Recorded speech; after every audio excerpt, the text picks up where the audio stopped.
ನಮಸ್ಕಾರ ಸ್ನೇಹಿತರೆ. ಸೊ ಈ ಕ್ಲಾಸ್ನಲ್ಲಿ ನಾವು ಬ್ಲೆಂಡರ್ನಲ್ಲಿ ಎಕ್ಸ್ಟ್ರೂಡ್ ಟೂಲ್ ಮತ್ತೆ ಇನ್ಸೆಟ್ ಟೂಲ್ ಓಕೆ ಈ ಎರಡು ಟೂಲ್ಗಳ ಬಗ್ಗೆ ತಿಳ್ಕೊಳ್ಳೋಣ, ಹೇಗೆ ಯೂಸ್ ಮಾಡೋದು ಅಂತ. ಸೊ ಎರಡು ಟೂಲ್ಸ್ ಏನಿದೆ ಇದು ಪಾಲಿಗಾನ್ ಮಾಡಲಿಂಗ್ ಮಾಡುವಾಗ ತುಂಬಾನೇ ಬೇಸಿಕ್ ಆಗಿ ಅಥವಾ ತುಂಬಾನೇ ಜಾಸ್ತಿಯಾಗಿ ಯೂಸ್ ಮಾಡುವಂತ ಟೂಲ್ಸ್. ಓಕೆ, ಸೊ ಆ ಎರಡು ಟೂಲ್ಗಳನ್ನ ಬ್ಲೆಂಡರ್ನಲ್ಲಿ ಹೇಗೆ ಯೂಸ್ ಮಾಡೋದು ಅಂತ ನಾವು ಇವತ್ತಿನ ಕ್ಲಾಸ್ನಲ್ಲಿ ನೋಡೋಣ.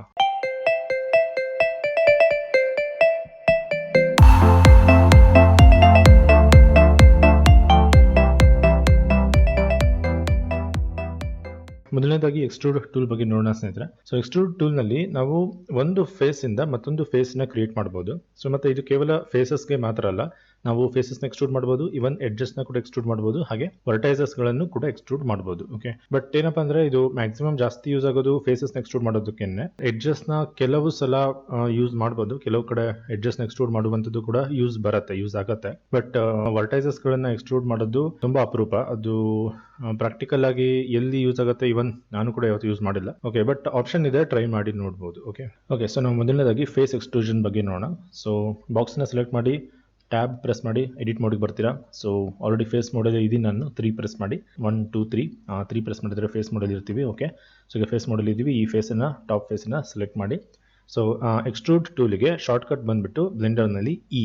ಓಕೆ, ಸೊ ಫೇಸನ್ನ ಸೆಲೆಕ್ಟ್ ಮಾಡಿಬಿಟ್ಟು ಇ ಅಂತ ಪ್ರೆಸ್ ಮಾಡಿದ್ರೆ, ಇ ಅಂತ ಪ್ರೆಸ್ ಮಾಡ್ತಾ ಇದ್ದ ಹಾಗೇನೆ ಆ ಫೇಸ್ ಎಕ್ಸ್ಟ್ರೂಡ್ ಆಗಿರುತ್ತೆ, ಅಂದ್ರೆ ಅಲ್ಲಿ ಒಂದು ಹೊಸ ಫೇಸ್ ಕ್ರಿಯೇಟ್ ಆಗಿರುತ್ತೆ. ಈಗ ಜಸ್ಟ್ ಮೌಸನ್ನ ಮೂವ್ ಮಾಡಿ. ಓಕೆ, ಮೌಸನ್ನ ಜಸ್ಟ್ ಮೇಲೆ ಕಡೆ ಈ ಥರ ಮೂವ್ ಮಾಡಿ, ನಿಮಗೆ ಹೊಸ ಫೇಸ್ ಈ ಥರ ಸಿಗುತ್ತೆ, ಎಕ್ಸ್ಟ್ರೂಡ್ ಆಗಿರುತ್ತೆ. ಕ್ಲಿಕ್ ಮಾಡಿ, ಅದು ಫಿಕ್ಸ್ ಆಗುತ್ತೆ. ಓಕೆ, ಸೊ ಒಂದು ಹೊಸ ಫೇಸ್ ಕ್ರಿಯೇಟ್ ಮಾಡಿದ್ದೀವಿ. ಅದನ್ನು ಬೇಕಿದ್ರೆ ನೀವು ಎಸ್ ಅಂತ ಪ್ರೆಸ್ ಮಾಡಿ ಸ್ಕೇಲ್ ಮಾಡ್ಬೋದು, ದೊಡ್ಡದು ಸಣ್ಣದು ಮಾಡ್ಬೋದು. ಸೊ ಯಾವುದೇ ಫೇಸನ್ನು ಜಸ್ಟ್ ಸೆಲೆಕ್ಟ್ ಮಾಡಿ, ಇ ಅಂತ ಪ್ರೆಸ್ ಮಾಡಿ, ಮೌಸ್ ಮೂವ್ ಮಾಡಿ, ಕ್ಲಿಕ್ ಮಾಡಿ. ಓಕೆ, ಸೊ ನೀವೇನಾಗುತ್ತೆ ಇಲ್ಲಿ ಒಂದೊಂದ್ಸಲ ಫೇಸನ್ನ ಸೆಲೆಕ್ಟ್ ಮಾಡಿಬಿಟ್ಟು ಇ ಅಂತ ಪ್ರೆಸ್ ಮಾಡ್ತೀರಾ, ಅದು ಎಕ್ಸ್ಟ್ರೂಡ್ ಆಗಿಬಿಟ್ಟಿರುತ್ತೆ. ಬಟ್ ನಿಮಗೆ ಆಮೇಲೆ ಅದು ಎಕ್ಸ್ಟ್ರೂಷನ್ ಏನಕ್ಕೋ ಬೇಡ ಅಂತ ಅನ್ಸುತ್ತೆ, ಕ್ಯಾನ್ಸಲ್ ಮಾಡಬೇಕು ಅಂತ ನೀವು ಸುಮ್ಮನೆ ಎಸ್ಕೇಪ್ ಮಾಡಿ ಬಿಡ್ತೀರಾ. ಸೊ ಮತ್ತೆ ಬೇರೆ ಕಡೆ ಮಾಡಲಿಂಗ್ ಬೇರೆ ಏನೋ ವರ್ಕ್ ಮಾಡ್ತಿರ್ತೀರಾ. ಬಟ್ ಅಲ್ಲಿ ಇಲ್ಲಿ ಏನಾಗಿರುತ್ತೆ ಅಂದರೆ ಒಂದು ಹೊಸ ಫೇಸ್ ಕ್ರಿಯೇಟ್ ಆಗಿರುತ್ತೆ, ನೀವು ನೋಡಿರಲ್ಲ. ಓಕೆ, ಸೊ ನೋಡಿ ಅಲ್ಲಿ ಹೊಸ ಫೇಸ್ ಕ್ರಿಯೇಟ್ ಆಗಿರುತ್ತೆ. ಸೊ ಇಲ್ಲಿ ಡಬಲ್ ವರ್ಟೈಸಸ್ಗಳಿರುತ್ತೆ. ಓಕೆ, ಸೊ ಇದು ನಿಮಗೆ ಮುಂದೆ ಮಾಡಲಿಂಗ್ ಮಾಡುವಾಗ ತೊಂದರೆ ಆಗೋ ಚಾನ್ಸಸ್ ಇರುತ್ತೆ. ಸೊ ಹಾಗಾಗಿ ನೋಡ್ಕೋಬೇಕು ನೀವು. ಫೇಸ್ ಎಕ್ಸ್ಟ್ರೂಡ್ ಮಾಡುವಾಗ ಈ ಪ್ರೆಸ್ ಮಾಡಿ ಮತ್ತೆ ಅದನ್ನು ಇಗ್ನೋರ್ ಮಾಡಿ ಹಾಗೆ ಬಿಟ್ಟರೆ ಅಲ್ಲಿ ಅನ್ನೆಸೆಸರಿ ಒಂದು ಫೇಸ್ ಕ್ರಿಯೇಟ್ ಆಗಿ ಸುಮ್ಮನೆ ಕೂತಿರುತ್ತೆ. ಓಕೆ, ಅದು ಆಮೇಲೆ ನಿಮಗೆ ಮಾಡಲಿಂಗ್ ಮಾಡುವಾಗ ತೊಂದರೆ ಕೊಡೋ ಚಾನ್ಸಸ್ ಇರುತ್ತೆ. ಸೊ ಹಾಗಾಗಿ ಅದ್ರ ಬಗ್ಗೆ ಸ್ವಲ್ಪ ಕೇರ್ಫುಲ್ ಆಗಿ ಇರಬೇಕು. ಓಕೆ, ಸೊ ಅದೇ ಥರ ಎಡ್ಜಸ್ನ ಕೂಡ ಎಕ್ಸ್ಟ್ರೂಡ್ ಮಾಡ್ಬೋದು. ಸೊ ಮೊದಲು 2 ಪ್ರೆಸ್ ಮಾಡಿ ಎಡ್ಜ್ ಮೋಡಿಗೆ ಬರ್ತೀರಾ.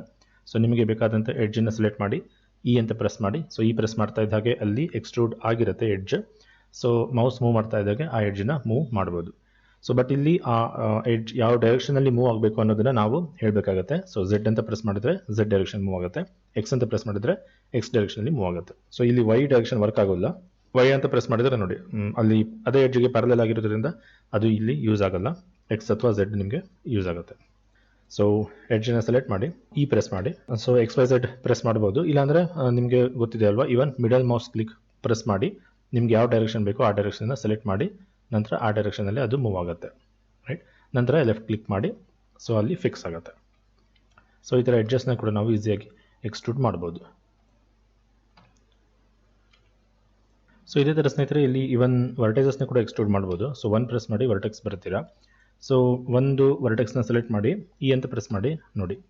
ಸೊ ಏನಾಗುತ್ತೆ, ಆ ವರ್ಟೆಕ್ಸ್ ಎಕ್ಸ್ಟ್ರೂಡ್ ಆಗಿ ಅಲ್ಲೊಂದು ಎಡ್ಜ್ ಕ್ರಿಯೇಟ್ ಆಗುತ್ತೆ. ಓಕೆ, ಸೊ ನೀವು ಇಲ್ಲಿ ಒಂದು ವರ್ಟೆಕ್ಸ್ ಬದಲು 2 ವರ್ಟೆಕ್ಸ್ನ ಒಟ್ಟಿಗೆ ಸೆಲೆಕ್ಟ್ ಮಾಡಿ, ಶಿಫ್ಟ್ ಪ್ರೆಸ್ ಮಾಡಿ ಇಟ್ಕೊಂಡು 2 ವರ್ಟೆಕ್ಸ್ನ ಸೆಲೆಕ್ಟ್ ಮಾಡಿ, ಇ ಅಂತ ಪ್ರೆಸ್ ಮಾಡಿದ್ರೆ ಆಗೇನಾಗುತ್ತೆ, ಆ್ಯಕ್ಚುಲಿ ಆ ಎಡ್ಜ್ ಎಕ್ಸ್ಟ್ರೂಡ್ ಆಗಿಬಿಡುತ್ತೆ, ವರ್ಟೆಕ್ಸ್ ಎಕ್ಸ್ಟ್ರೂಡ್ ಆಗಲ್ಲ. ಓಕೆ, ಸೊ 2 ವರ್ಟೆಕ್ಸ್ಗಳನ್ನ ಒಟ್ಟಿಗೆ ಸೆಲೆಕ್ಟ್ ಮಾಡಿದರೆ ಆ 2 ವರ್ಟೆಕ್ಸ್ಗಳ ಮಧ್ಯದಲ್ಲಿರುವಂಥ ಎಡ್ಜ್ ಎಕ್ಸ್ಟ್ರೂಡ್ ಆಗುತ್ತೆ.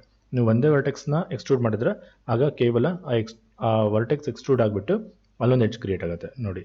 ಸೊ ಇದನ್ನು ಸೆಲೆಕ್ಟ್ ಮಾಡಿ, ಈ ಪ್ರೆಸ್ ಮಾಡಿ, ಇಲ್ಲೊಂದು ಆಯಿತು. ಸೊ ನಂತರ ಮತ್ತೆ ಇದೇ ವರ್ಟೆಕ್ಸ್ನ ಮತ್ತೆ ಈ ಪ್ರೆಸ್ ಮಾಡಿ, ಇಲ್ಲೊಂದು ವರ್ಟೆಕ್ಸ್. ಈಗ ಈ ವರ್ಟೆಕ್ಸ್ ಮತ್ತು ಈ ವರ್ಟೆಕ್ಸ್ ಎರಡೂ ಒಂದು ವೇಳೆ ಮರ್ಜ್ ಮಾಡಿದ್ರೆ, ಸೊ 2 ವರ್ಟೆಕ್ಸ್ನ ಸೆಲೆಕ್ಟ್ ಮಾಡಿ ಮರ್ಜ್ ಮಾಡಬೇಕಂದ್ರೆ ಆಲ್ಟ್ ಎಮ್ ಪ್ರೆಸ್ ಮಾಡಿ ಅಟ್ ಸೆಂಟರ್ ಅಂತ ಕೊಟ್ಟರೆ ಮಧ್ಯದಲ್ಲಿ ಮರ್ಜ್ ಆಗುತ್ತೆ. ಸೊ ಮರ್ಜ್ ಟೂಲ್ ಬಗ್ಗೆ ಮತ್ತೆ ನೋಡೋಣ ಮುಂದೆ. ಸೊ ನೋಡಿ ಆ ಎರಡು ಅಲ್ಲಿ ಒಂದು ಸಿಂಗಲ್ ವರ್ಟೆಕ್ಸ್ ಕ್ರಿಯೇಟ್ ಆಗಿದೆ. ಬಟ್ ಈ ರೀತಿಯ ಖಾಲಿ ಫೇಸ್ಗಳನ್ನು ತೊಗೊಂಡು ಏನು ಮಾಡೋದು ಅಂತ ನನಗೂ ಗೊತ್ತಿಲ್ಲ. ಸೊ ಇದೇನು ಪ್ರಾಕ್ಟಿಕಲ್ ಆಗಿ ಅಷ್ಟೊಂದು ಯೂಸ್ ಆಗೋದಿಲ್ಲ, ಬಟ್ ಈ ಥರ ಕೂಡ ಆಪ್ಷನ್ ಇದೆ. ಓಕೆ ಸ್ನೇಹಿತರೆ, ಇನ್ನು ಎಕ್ಸ್ಟ್ರೂಡ್ ಟೂಲಿನ ಇನ್ನೂ ಹೆಚ್ಚಿನ ಡೀಟೇಲ್ಸ್ ಬಗ್ಗೆ ನಾವು ಹೋಗೋಕ್ಕಿಂತ ಮುಂಚೆ ಇನ್ಸೆಟ್ ಟೂಲ್ ಬಗ್ಗೆ ಕೂಡ ನಾವು ಮೊದಲು ನೋಡ್ಬೇಡ. ಸೊ ಕೆಲವು ಸಲ ನಮಗೆ ಏನಾಗುತ್ತೆ, ಈ ಫೇಸ್ ಏನಿದೆ, ಸೊ ಇದರ ಒಳಗಡೆ ಮತ್ತೊಂದು ಅದೇ ಫೇಸ್ ಮೇಲೆ ಮತ್ತೊಂದು ಸಣ್ಣ ಫೇಸ್ ಬೇಕಾಗಿರುತ್ತೆ. ಓಕೆ, ಸೊ ಅವಾಗ ನಾವು ಏನು ಮಾಡ್ಬೋದು, ಇ ಅಂತ ಪ್ರೆಸ್ ಮಾಡಿ, ಎಕ್ಸ್ಟ್ರೂಡ್ ಆಗುತ್ತೆ ಆ ಫೇಸ್, ಬಟ್ ಮೂವ್ ಮಾಡಕ್ಕೆ ಹೋಗ್ಬೇಡಿ. ಮೌಸ್ ಮೂವ್ ಮಾಡ್ದೇನೆ ಹಿಂದೆನೆ ಎಸ್ ಅಂತ ಪ್ರೆಸ್ ಮಾಡಿ, ಆಗ ಆ ಫೇಸ್ ಅಲ್ಲೇ ಸ್ಕೇಲ್ ಆಗುತ್ತೆ. ಸೊ ನೋಡಿ, ಈ ಥರ ನಾವು ಒಂದು ಫೇಸ್ ಮೇಲೆ ಮತ್ತೊಂದು ಫೇಸನ್ನು ಕ್ರಿಯೇಟ್ ಮಾಡ್ಬೋದು. ಓಕೆ, ಸೊ ಇದೇ ಕೆಲಸಕ್ಕಂತಾನೆ ಸಪ್ರೇಟ್ ಆಗಿ ಇನ್ಸೆಟ್ ಟೂಲ್ ಇದೆ. ಓಕೆ, ಸೊ ಈ ಪ್ರೆಸ್ ಮಾಡಿ ನಂತರ ಎಸ್ ಪ್ರೆಸ್ ಮಾಡೋ ಬದಲು ನಾವೇನು ಮಾಡ್ಬೋದು, ಆ ಫೇಸನ್ನ ಸೆಲೆಕ್ಟ್ ಮಾಡಿ ಇನ್ಸೆಟ್ ಟೂಲನ್ನು ಯೂಸ್ ಮಾಡಿ. ಓಕೆ, ಸೊ ಇನ್ಸೆಟ್ ಟೂಲಿನ shortcut key I.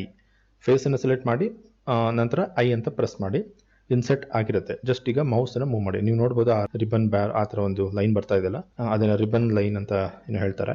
So I ಅಂತ ಪ್ರೆಸ್ ಮಾಡ್ತಾ ಇದ್ದಾಗೆ ಅಲ್ಲಿ ಒಂದು ಫೇಸನ್ನು ಕ್ರಿಯೇಟ್ ಮಾಡ್ಬೋದು. ಸೊ ಈ ಇನ್ಸೆಟ್ ಟೂಲ್ ಕೂಡ ಫೇಸನ್ನ ಎಕ್ಸ್ಟ್ರೂಡ್ ಮಾಡುತ್ತೆ, ಬಟ್ ಏನಪ್ಪ ಅಂದ್ರೆ ಆ ಫೇಸ್ ಹೊರಗಡೆ ಬರೋದಿಲ್ಲ, ಅಲ್ಲೇನೇ ಸ್ಕೇಲ್ ಆಗುತ್ತೆ. ಓಕೆ, ಸೊ ಮತ್ತೊಂದು ಇನ್ಸೆಟ್ ಟೂಲಿನ ಅಡ್ವಾಂಟೇಜ್ ಏನಪ್ಪ ಅಂದರೆ ಸ್ನೇಹಿತರೆ, ಸೊ ನೀವು ಒಂದು ಫೇಸನ್ನು ಇನ್ಸೆಟ್ ಮಾಡಿದಾಗ ಐ ಪ್ರೆಸ್ ಮಾಡಿ ಇನ್ಸೆಟ್ ಮಾಡಿ ನೋಡಿ, ಸೊ ಏನಾಗುತ್ತೆ, ಆ ಫೇಸ್ ತುಂಬ ಯೂನಿಫಾರ್ಮ್ ಆಗಿರುತ್ತೆ. ಅಂದರೆ ಎಲ್ಲ ಕಡೆ ಎಲ್ಲ ಸೈಡ್ಸಿಂದನೂ ಅದು ಈಕ್ವಲ್ ಆಗಿ ಇರುತ್ತೆ. ಸೊ ಅದೇ ಅಂಡು ಮಾಡ್ತೀನಿ, ಮತ್ತು ಇದೇ ಫೇಸನ್ನು ಸೆಲೆಕ್ಟ್ ಮಾಡಿ ಎಕ್ಸ್ಟ್ರೂಡ್ ಮಾಡಿ ಇ ಪ್ರೆಸ್ ಮಾಡಿಬಿಟ್ಟು ನಂತರ ಎಸ್ ಪ್ರೆಸ್ ಮಾಡಿ ಸ್ಕೇಲ್ ಮಾಡಿ ಅದನ್ನು. ಸೊ ಈ ಥರ ಇನ್ಸರ್ಟ್ ಮಾಡಿದಾಗ ನೀವು ನೋಡ್ಬೋದು ನೋಡಿ, ಸೊ ಇಲ್ಲಿ ಡಿಸ್ಟೆನ್ಸ್ ಜಾಸ್ತಿ ಇದೆ, ಇಲ್ಲಿ ಕಡಿಮೆ ಇದೆ. ಓಕೆ, ಸೊ ಈಕ್ವಲ್ ಆಗಿ ಇರೋದಿಲ್ಲ, ಯೂನಿಫಾರ್ಮ್ ಆಗಿ ಇರೋದಿಲ್ಲ. ಸೊ ಹಾಗಾಗಿ ಈ ಥರ ವರ್ಕ್ ಮಾಡುವಾಗ ಯಾವಾಗಲೂ ನೀವು ಇನ್ಸೆಟ್ ಟೂಲ್ನ ಯೂಸ್ ಮಾಡೋದೇ ಬೆಟರ್. ಸೊ ಇಲ್ಲಿ ಕೂಡ ನೀವು ನೋಡ್ಬೋದು, ಸೊ ಇಲ್ಲಿ ನೀವು ಇ ಎಸ್ ಅಂತ ಪ್ರೆಸ್ ಮಾಡಿದ್ರೆ ಯಾವ ಥರ ಇನ್ಸೆಟ್ ಆಗುತ್ತೆ. ಸೊ ಅದ್ರ ಬದಲು ಈ ಫೇಸನ್ನು ಸೆಲೆಕ್ಟ್ ಮಾಡಿ ಐ ಪ್ರೆಸ್ ಮಾಡಿ ಇನ್ಸೆಟ್ ಮಾಡಿ ನೋಡಿ, ಆಗ ಹೇಗಿರುತ್ತೆ ನೋಡಿ. ಸೊ ಎಲ್ಲ ಕಡೆಯಿಂದನೂ ಈ ಡಿಸ್ಟೆನ್ಸ್ ಈಕ್ವಲ್ ಆಗಿರುತ್ತೆ. ಮತ್ತು ಈ ಇನ್ಸೆಟ್ ಮಾಡುವಾಗ ಐ ಪ್ರೆಸ್ ಮಾಡಿ, ಸೊ ಈ ಥರ ಮೌಸ್ ಮೂವ್ ಮಾಡ್ತಾ ಇರ್ತೀರಾ, ಸೊ ಆ ರೀತಿ ಬ್ಲ್ಯಾಕ್ ಲೈನ್ ಬಂದಿದೆ ನೋಡಿ, ಸೊ ಆ ಥರ ಬಂದಿರುತ್ತೆ. ನೀವು ಈ ಥರ ಮೌಸ್ ಮೂವ್ ಮಾಡಿ ಅದರ ಸೈಜನ್ನು ಅಡ್ಜಸ್ಟ್ ಮಾಡ್ತಾ ಇರ್ತೀರಲ್ಲ, ಸೊ ಅದನ್ನು ಮಾಡುವಾಗ ನೀವು ಶಿಫ್ಟ್ ಪ್ರೆಸ್ ಮಾಡಿದ್ರೆ ಆ ಮೂವ್ಮೆಂಟ್ ಸ್ಲೋ ಆಗಿರುತ್ತೆ.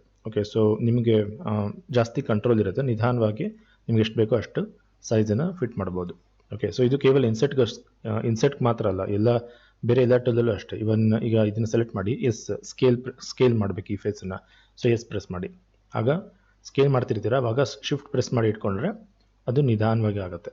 ಇನ್ನು ಸ್ನೇಹಿತರೆ, ಈ ಎಕ್ಸ್ಟ್ರೂಡ್ ಮತ್ತು ಇನ್ಸೆಟ್ ಫೇಸಸ್ ಈ ಟೂಲ್ಗಳನ್ನು ನಾವು ಶಾರ್ಟ್ಕಟ್ಟಿಂದ ನೋಡಿದ್ವಿ, ಬಟ್ ಆ ಟೂಲ್ಗಳು ನಿಮಗೆ ಇಲ್ಲಿ ಟೂಲ್ ಬಾರ್ನಲ್ಲೂ ಕೂಡ ಸಿಗುತ್ತೆ. ಸೊ ಎಡಿಟ್ ಮೋಡ್ನಲ್ಲಿ ಇದ್ದಾಗ, ಸೊ ಈಗ ನಾವು ನಾರ್ಮಲಾಗಿ ಆಬ್ಜೆಕ್ಟ್ ಮೋಡಲ್ಲಿ ಇರ್ತೀವಿ, ಬಟ್ ಎಡಿಟ್ ಮೋಡಿಗೆ ಬಂದಾಗ, ಆಬ್ಜೆಕ್ಟಿನ ಎಡಿಟ್ ಮೋಡಿಗೆ ಬಂದಾಗ, ಸೊ ಇಲ್ಲಿ ಟೂಲ್ ಬಾರ್ ಚೇಂಜ್ ಆಗುತ್ತೆ. ಸೊ ಈ ಟೂಲ್ ಬಾರ್ನಲ್ಲಿ ನೀವು ನೋಡ್ಬೋದು, ಸೊ ಇಲ್ಲಿ ಎಕ್ಸ್ಟ್ರೂಡ್ ಟೂಲ್ ಇದೆ ಮತ್ತು ಇಲ್ಲಿ ಇನ್ಸೆಟ್ ಫೇಸಸ್ನ ಟೂಲ್ ಇದೆ. ಓಕೆ, ಸೊ ಇಲ್ಲಿಂದ ಕೂಡ ನೀವು ಆಕ್ಸೆಸ್ ಮಾಡ್ಬೋದು ಆ ಟೂಲ್ಗಳನ್ನು. ಮತ್ತು ಎಕ್ಸ್ಟ್ರೂಡ್ ಟೂಲ್ನಲ್ಲಿ ನೀವು ನೋಡ್ಬೋದು ಒಂದು ಸಣ್ಣ ಆ್ಯರೋ ಮಾರ್ಕ್ ಈ ಥರ ಇದೆ, ಅಂದರೆ ಅಲ್ಲಿ ಒಳಗಡೆ ಇನ್ನೂ ಒಂದಿಷ್ಟು ಆಪ್ಷನ್ಸ್ ಇದೆ ಅಂತ ಅರ್ಥ. ಸೊ ಇದರಲ್ಲಿ ಆ್ಯಕ್ಚುಲಿ ಟೋಟಲ್ 4 ಆಪ್ಷನ್ಸ್ ಇದೆ. ಓಕೆ, ಸೊ ನಾವು ಈ ಪ್ರೆಸ್ ಮಾಡಿದಾಗ ನಮಗೆ ಆ್ಯಕ್ಚುಲಿ ಸಿಗೋದು ಇದು default extrude option. Okay, extrude region ಅಂತ ಏನಿದೆ ಇದು ನಮಗೆ ಈ ಪ್ರೆಸ್ ಮಾಡಿದಾಗ ಸಿಗುತ್ತೆ. ಸೊ ಇದನ್ನು ಬಿಟ್ಟು ಮತ್ತೆ ಉಳಿದ ಹಾಗೆ 3 ಆಪ್ಷನ್ಸ್ಗಳಿದೆ. ಸೊ ಇದನ್ನು ಈಗ ನಾವು ನೋಡೋಣ ಒಂದೊಂದಾಗೆ.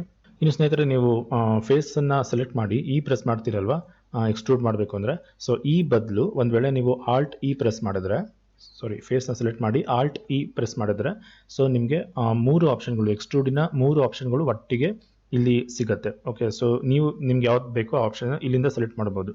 ಸೊ ಇಲ್ಲಿ ಇರುವಂಥ ಈ ಮೊದಲ 3 ಆಪ್ಷನ್ಗಳು ಆಲ್ಟ್ ಇನಲ್ಲಿ ಸಿಗುತ್ತೆ. ಓಕೆ, ಸೊ ಇದೊಂದು ಆಪ್ಷನ್, 4ನೇ ಆಪ್ಷನ್ ಸಿಗೋದಿಲ್ಲ, ಶಾರ್ಟ್ಕಟ್ನಲ್ಲಿ ಸಿಗೋದಿಲ್ಲ. ಅದಕ್ಕೋಸ್ಕರ ನಾವು ಇದೊಂದು ಆಪ್ಷನ್ಗೋಸ್ಕರ ಇಲ್ಲಿಗೆ ಬರಬೇಕಾಗತ್ತೆ. ಓಕೆ, ಉಳಿದಿರೋ ಆಪ್ಷನ್ಸ್ ನಮಗೆ ಆಲ್ಟ್ ಇನಲ್ಲಿ ಸಿಗುತ್ತೆ. ಇನ್ನು ಸ್ನೇಹಿತರೆ, ನಾನು ಮತ್ತೆ ಶಿಫ್ಟ್ ಎ ಪ್ರೆಸ್ ಮಾಡಿ ಒಂದು ಟೋರಸ್ ಆಬ್ಜೆಕ್ಟ್ನ ಕ್ರಿಯೇಟ್ ಮಾಡ್ತೀನಿ. ಸೊ ಎಸ್ ಪ್ರೆಸ್ ಮಾಡಿ ಅದನ್ನು ಸ್ಕೇಲ್ ಮಾಡಿ, ಸೊ ಟ್ಯಾಬ್ ಪ್ರೆಸ್ ಮಾಡಿ ಎಡಿಟ್ ಮೋಡಿಗೆ ಬರ್ತೀವಿ. ಸೊ ಈಗ ನಾವು ಒಂದು ಫೇಸ್ನ ಎಕ್ಸ್ಟ್ರೂಡ್ ಮಾಡೋ ಬದಲು ಒಂದು ಫೇಸ್ ಲೂಪನ್ನು ಎಕ್ಸ್ಟ್ರೂಡ್ ಮಾಡೋಣ. ಓಕೆ, ಸೊ ವಿತ್ ಆಲ್ಟ್ ಒಂದು ಫೇಸ್ನ ಸೆಲೆಕ್ಟ್ ಮಾಡಿ ಕಂಪ್ಲೀಟಾಗಿ ಫೇಸ್ ಲೂಪ್ ಸೆಲೆಕ್ಟ್ ಆಗುತ್ತೆ. ಸೊ ಈ ಒಂದು ಫೇಸ್ ಲೂಪನ್ನು ನಾವು ಎಕ್ಸ್ಟ್ರೂಡ್ ಮಾಡಬೇಕು ಅಂದರೆ, ಸೊ ನೀವು ಒಂದು ವೇಳೆ ಜಸ್ಟ್ ಇ ಪ್ರೆಸ್ ಮಾಡಿದ್ರೆ ನೋಡಿ, ಸೊ ಈ ಪ್ರೆಸ್ ಮಾಡಿದಾಗ ಫೇಸ್ಗಳು ಎಕ್ಸ್ಟ್ರೂಡ್ ಆಗುತ್ತೆ. ಬಟ್ ಏನು ನಮ್ಗೆ ಗೊತ್ತಿದೆ, ಅದು ಯಾವಾಗಲೂ ಎಕ್ಸ್ಟ್ರೂಡ್ ಆದ ನಂತರ ಅದು ಯಾವುದಾದ್ರೂ ಒಂದು ಆಕ್ಸಿಸ್ನಲ್ಲಿ ಮೂವ್ ಆಗುತ್ತೆ, XYZ ಯಾವುದಾದ್ರೂ ಒಂದು ಆಕ್ಸಿಸ್ನಲ್ಲಿ ಮೂವ್ ಆಗುತ್ತೆ. ಈಗ ಡಿಫಾಲ್ಟ್ ಆಗಿ Z ತೊಗೊಳುತ್ತೆ, Z ಈಗ ತೊಗೊಂಡಿದೆ. ಸೊ ನಾನು ಒಂದು ವೇಳೆ ಎಕ್ಸ್ ಪ್ರೆಸ್ ಮಾಡಿದ್ರೆ ನೋಡಿ, ಕಂಪ್ಲೀಟಾಗಿ ಎಕ್ಸ್ ಆಕ್ಸಿಸ್ನಲ್ಲಿ ಮೂವ್ ಆಗ್ತಾ ಇದೆ. ಇದು ನಮಗೆ ಖಂಡಿತ ಯೂಸ್ ಆಗೋದಿಲ್ಲ. Y ಅಂತ ಪ್ರೆಸ್ ಮಾಡಿದ್ರೆ ಇದು ಕೂಡ ನಮಗೆ ಯೂಸ್ ಆಗಲ್ಲ. ಸೊ Z ಆಫ್ಕೋರ್ಸ್ ಯೂಸ್ ಆಗುತ್ತೆ, ಬಟ್ ನನಗೆ ಆ್ಯಕ್ಚುಲಿ ಈ ಥರ ಎಕ್ಸ್ಟ್ರೂಡ್ ಆಗಬಾರ್ದು.